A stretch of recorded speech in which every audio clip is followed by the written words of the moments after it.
Working with Wade has been such a pleasure. He and his team are always so dependable, friendly. They show up not only on time, but with a smile on their face and a positive attitude. My name is Wade Talley. I've been at UAMS 4 years. I'm a supervisor of the M&R surplus move team.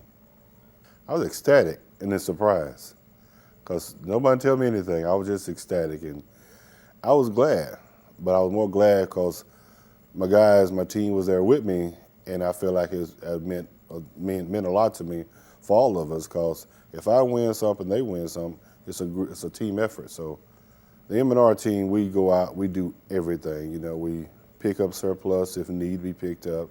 We do moves as well, and recycle also. So we do a whole lot behind the scenes no one never ever see. And just being a handful of guys mean a whole lot, because we have this whole facility to take care of, plus off campus, different little towns we go to. So we have a lot to do, and motivation from the guys keeps me going every day. A lot of what he and his team do often go unrecognized, and it's things that maybe we don't see them do all the time, but it's something that's really, really important for UAMS. Well, our biggest one was in Texarkana.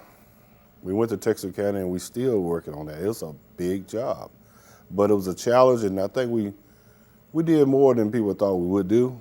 And anytime somebody put a challenge out there for us, we succeeded, because we're motivated to do a good job. He has done many, many events with me over the years. One, I guess, that sticks out that he helped me in a pinch would be when we did the ribbon cutting for the UAMS Baptist Cancer Center over in North Little Rock.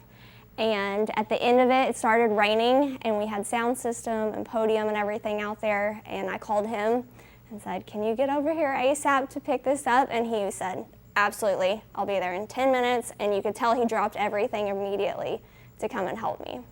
Wade is someone that I always look forward to seeing around campus, because he always has a smile on his face. He always has time to stop and ask you, how you are, what's new. And I just enjoy working alongside people like that.